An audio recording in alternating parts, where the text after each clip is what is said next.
हमारे सामने यहाँ पे सवाल लिखा हुआ है कि जमील ने 4 दुकानों पे चिप्स के पैकेट की गिनती की और इस मालूमात को ग्राफ में दिखा दिया।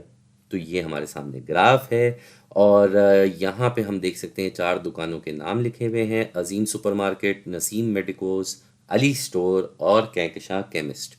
ये इन 4 दुकानों के नाम हैं। इसके ऊपर ये कुछ दीवारें भी बनी हुई हैं जो कि बता रही हैं, यहाँ जैसे आप देख सकते हैं चिप्स के पैकेट, तो किस दुकान में कितने चिप्स के पैकेट हैं ये दीवारें दिखा रही हैं। ठीक है जी। अब हमारे पास सवाल क्या है, वो है कि इस ग्राफ की मदद से बताएं कि कहकशां केमिस्ट में अली स्टोर और अजीम सुपरमार्केट से मिला के कितने कम चिप्स के पैकेट हैं। तो कहकशां केमिस्ट यहाँ मौजूद है, इसके पास हैं 12, ये यहाँ 12 चिप्स के पैकेट हैं। ठीक है जी। अब हमें पता करना है कि ये कितने कम हैं, किससे? अली स्टोर और अजीम सुपरमार्केट से मिला के। तो अली स्टोर यहाँ पे है, अली स्टोर के पास हैं 6 पैकेट और दूसरा है हमारे पास यहाँ पे अजीम सुपरमार्केट। तो अजीम सुपरमार्केट की दीवार जा रही है 9 तक।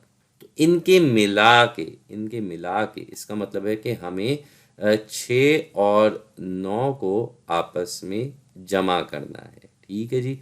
इनको हम आपस में जमा करेंगे, लेकिन इसके बाद हमने क्या करना है, हमने इससे कहकशां केमिस्ट के जो नंबर है इसको घटाना है। इसको घटाना है, हमने यहाँ से 12 नंबर कम करने हैं, क्योंकि ये तो यही कह रहा है ना कि कहकशां केमिस्ट में अली स्टोर और अजीम सुपरमार्केट से मिला के कितने कम चिप्स के पैकेट है, तो हमें कम करना होगा यानी कि घटाना होगा।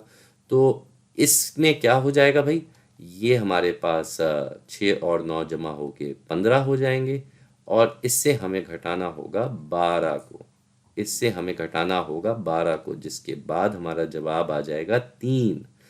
जी।